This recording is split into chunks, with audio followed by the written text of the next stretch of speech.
Control of light in a green house. Green house के अंदर light का नियंत्रण कैसे करते हैं, ये हम इस वीडियो में देखेंगे। Light is the most important environmental factor for plant growth. Sunlight is the only source of light in open field cultivation.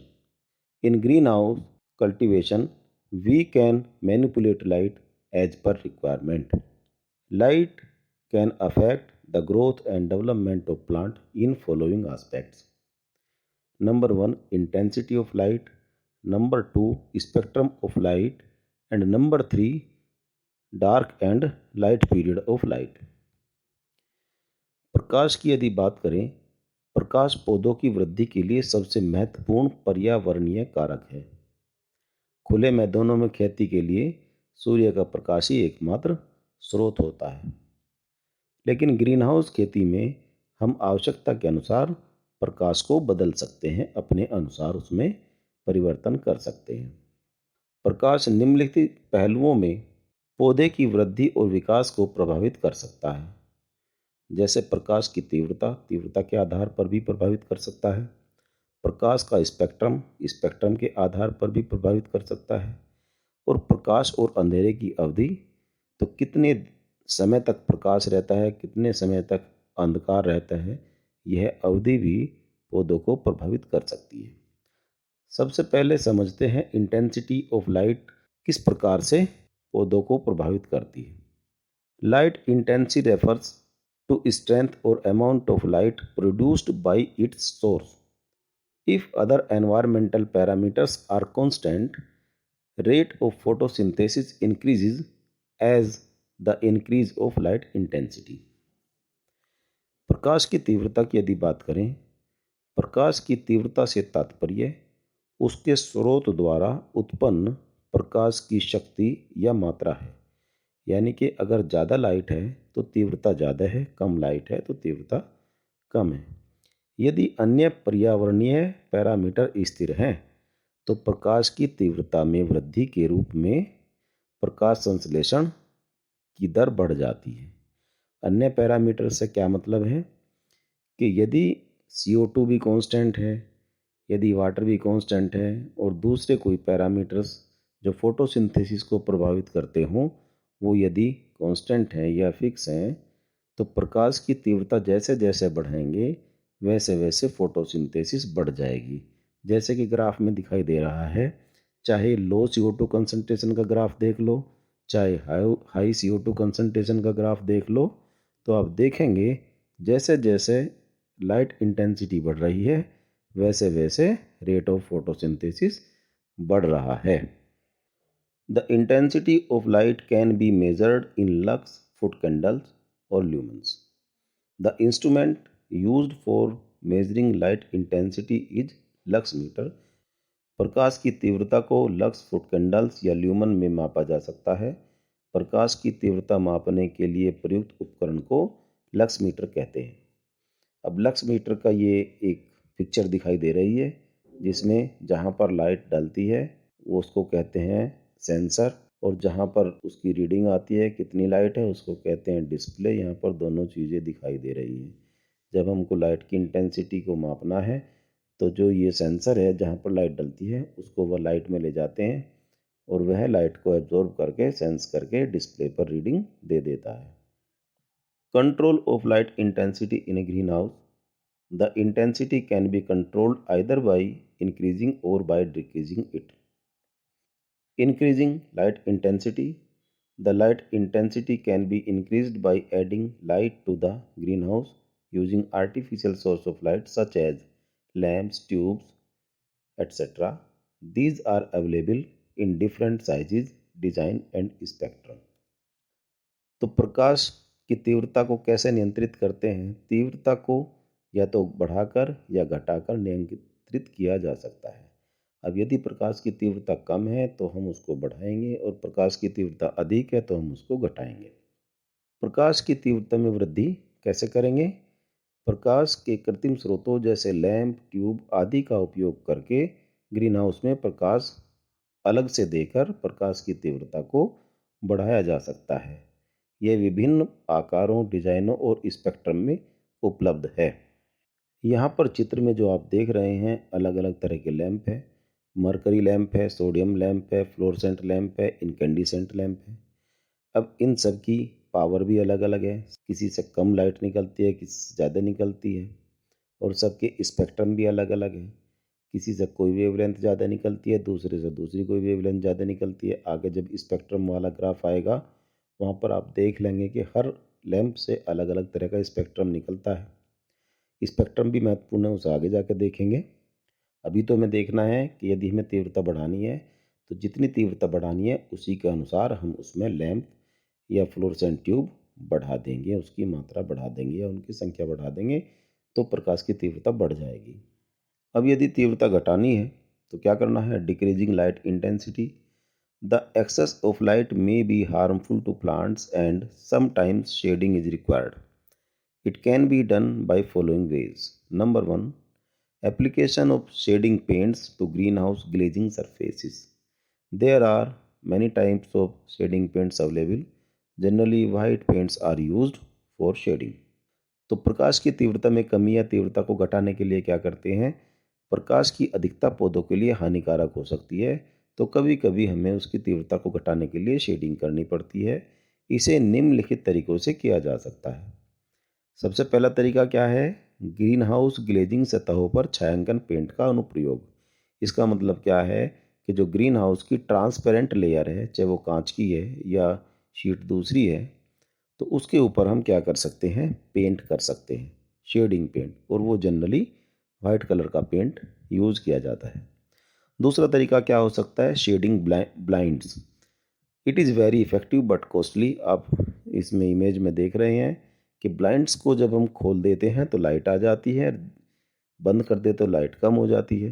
तो इसको जितना चाहो उतनी मात्रा में खोला या बंद किया जा सकता है, तो लाइट की जो इंटेंसिटी है कंट्रोल की जा सकती है इसके द्वारा भी। ब्लाइंड्स के अलावा शेडिंग क्लॉथ्स होते हैं। It is very cost effective and available in different varieties. It can be used external और इंटरनल। तो जो शेडिंग क्लॉथ है ये बहुत ही किफ़ायती होती हैं और विभिन्न किस्मों में उपलब्ध होते हैं। इसे बाहरी या आंतरिक दोनों तरह से इस्तेमाल किया जा सकता है। जैसे कि इमेज में दिखाई दे रहा है, वीडियो में आप देख रहे हैं कि शेड को ऊपर शेडिंग क्लॉथ डाला जा सकता है, ग्रीन हाउस की अंदर भी शेडिंग क्लॉथ को डाला जा सकता है। दोनों तरह से शेडिंग क्लॉथ को यूज किया जा सकता है। इसके अलावा शेडिंग नेट्स आते हैं। It is very strong and made up of polyethylene fabric. It is available in different shading capacity as 30%, 50%, 80% etcetera. तो जो छायांकन जाल या शेडिंग नेट्स हैं बहुत मजबूत भी होते हैं, पॉलीथीन कपड़े के बने होते हैं, और इनकी जो कैपेसिटी है अलग अलग होती है, 30%, 50%, 80% या इससे वेरी कर सकती है। तो अलग अलग तरह की कैपेसिटी के ये मिलते हैं। जो 30% है वो कम शेड करेगा, जो 80% है वो ज़्यादा शेड करेगा। तो जैसी आवश्यकता हो उसके अनुसार हम शेडिंग नेट को इस्तेमाल में ला सकते हैं। तो इस तरह से हम जब लाइट की इंटेंसिटी को बढ़ाना है तो उसके भी उपाय कर सकते हैं, और इंटेंसिटी को घटाना है तो उसके उपाय भी हम कर सकते हैं। दूसरे नंबर पर आता है स्पेक्ट्रम ऑफ लाइट।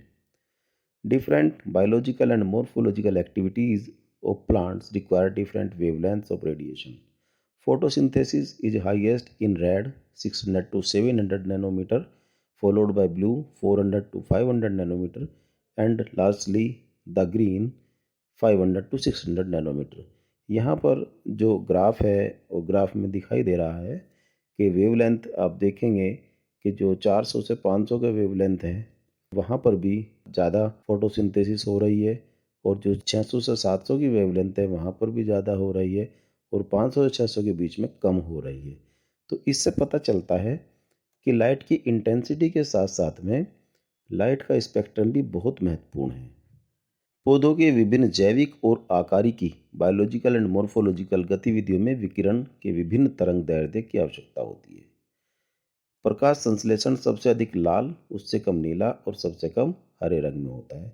तो ये चीज़ हम डिस्कस कर चुके हैं कि वेवलेंथ फोटोसिंथेसिस भी अलग अलग वेवलेंथ पर अलग अलग तरह से होता है। लेकिन फोटोसिंथेसिस के अलावा और भी जो एक्टिविटी प्लांट्स की लाइफ साइकिल की होती है उसमें वेवलेंथ का बहुत ही महत्वपूर्ण योगदान है। यहाँ पर एक एग्जाम्पल और देख लेते हैं। Red for red radiation are also important for flowering, germination, shoot development and other activities. यहाँ पर दिखाई दे रहा है रेड फॉर रेड जो एक रिलेशनशिप है। हम यहाँ पर देख रहे हैं ये पिगमेंट है, फाइटोक्रोम PR और फाइटोक्रोम PFR। अब जो रेड वेवलेंथ को यदि फाइटोक्रोम एब्जॉर्ब कर लेता है तो वो फार रेड में कन्वर्ट हो जाता है, और फार रेड की अधिकता जब अधिक होती है तो लॉन्ग डे प्लांट में सीड जर्मिनेशन, फ्लावरिंग और शूट डेवलपमेंट अच्छा होता है। और अगर PR ज़्यादा है तो PR कैसे बनता है, जो PFR जो पिगमेंट है वो जब फार रेड वेवलेंथ को एब्जॉर्ब करता है तो PR में कन्वर्ट हो जाता है, और ये शॉर्ट डे प्लांट के लिए, फ्लावरिंग के लिए इम्पोर्टेंट है। अब यहाँ पर ये चीज़ इम्पोर्टेंट हो जाती है कि फ्लावरिंग के लिए जो पिगमेंट है जिसकी मात्रा चाहिए वह किस पर डिपेंड करता है, वेवलेंथ पर। रेड या फार रेड वेवलेंथ को एब्जॉर्ब की अवेलेबिलिटी और एब्जॉर्बेंस पर डिपेंड करता है कि कौन सा पिगमेंट अधिक होगा या कम होगा, और उसी के अनुसार लॉन्ग डे और शॉर्ट डे में फ्लावरिंग होगी या नहीं होगी। तो इसलिए वेवलेंथ का जो रोल है वो केवल फोटोसिंथेसिस में नहीं है, फ्लावरिंग में भी है, सीड जर्मिनेशन में भी है, और बहुत सारी मॉर्फोलॉजिकल एक्टिविटीज़ में भी वेवलेंथ का रोल होता है। तो अब वेवलेंथ का जब रोल है तो हमें मालूम होना चाहिए कि किस वेवलेंथ की लाइट हमको ग्रीन हाउस में चाहिए। और अगर हमको मालूम है किस वेवलेंथ की ग्रीन हाउस में हमको लाइट चाहिए, तो फिर हमको ये भी मालूम है कि अलग अलग तरह के जो लैंप्स है उनसे अलग अलग तरह की वेवलेंथ निकलती है। अब यहाँ पर आप देख सकते हैं ये पूरे अलग अलग तरह के जो लैंप हैं उनसे जो वेवलेंथ निकलती है उसका पूरा एक ग्राफ दिया हुआ है। यहाँ पर जो टंगस्टन इनकैंडिसेंट लैंप है उसका ग्राफ देख लीजिए, उसमें ब्लू कम है और धीरे धीरे रेड ज़्यादा आ जाती है। डे लाइट देखते हैं तो उसमें सभी लगभग लगभग एक समान है। मरकरी में देखते हैं तो किस तरह की ग्रीन और येलो वेवलेंथ ज़्यादा है, और दूसरा मेटल हैलाइड में देखते हैं तो ब्लू और रेड कम है और येलो और ग्रीन ज़्यादा है। तो अलग अलग बल्ब से अलग अलग तरह की वेवलेंथ निकलती है जो ज़्यादा मात्रा में होती है। तो हमें जिस वेवलेंथ की लाइट की आवश्यकता है हमें उसी वेवलेंथ वाले बल्ब का चुनाव करना चाहिए। अब हमने लाइट की इंटेंसिटी भी देख ली, लाइट का स्पेक्ट्रम भी देख लिया। तीसरा फैक्टर होता है duration of light and dark period. Some plant require long light duration, long day plants, and some require long dark duration short day plant for flowering. This response of plants towards light for flowering is called photoperiodism. Control on duration of light in a greenhouse. It can be increased by adding artificial light in the greenhouse for required time and decreased by shading during light period. तो प्रकाश और अंधेरे की जो अवधि है उसको हम photo periodism के रूप में देखते हैं। कुछ पौधों में फ्लावरिंग के लिए लंबी रोशनी अवधि है, लॉन्ग डे प्लांट जिन्हें कहते हैं, लंबी लाइट ड्यूरेशन की आवश्यकता होती है, और कुछ में लंबी नाइट ड्यूरेशन की आवश्यकता है, लॉन्ग नाइट ड्यूरेशन की आवश्यकता होती है। तो जिन्हें लॉन्ग लाइट की आवश्यकता है उन्हें लॉन्ग डे प्लांट कहते हैं, जिन्हें लॉन्ग डार्क की आवश्यकता है उन्हें शॉर्ट डे प्लांट कहते हैं। तो फ्लावरिंग के लिए प्रकाश के प्रति जो पौधों को इस प्रकार की प्रतिक्रिया है उसको हम फोटोपीरियडिज्म कहते हैं। तो फोटोपीरियडिज्म के लिए लाइट का ड्यूरेशन बहुत इंपॉर्टेंट है। फ्लावरिंग के लिए लाइट का ड्यूरेशन कितना है वो बहुत इंपॉर्टेंट है।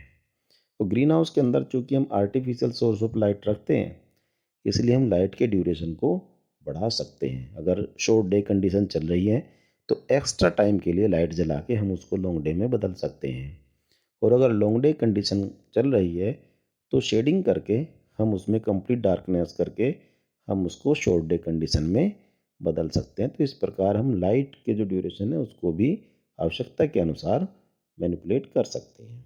तो इस प्रकार हमने देखा कि ग्रीन हाउस में हम लाइट के जो डिफरेंट एस्पेक्ट्स हैं, चाहे वो लाइट की इंटेंसिटी हो, चाहे वो लाइट का स्पेक्ट्रम हो, चाहे वो लाइट का ड्यूरेशन हो, उनको अपनी क्रॉप के अनुसार, उसकी लाइफ की स्टेज के अनुसार, आवश्यकता के अनुसार परिवर्तित कर सकते हैं, और अच्छा उत्पादन और क्वालिटी वाइज अच्छा उत्पादन हम ले सकते हैं।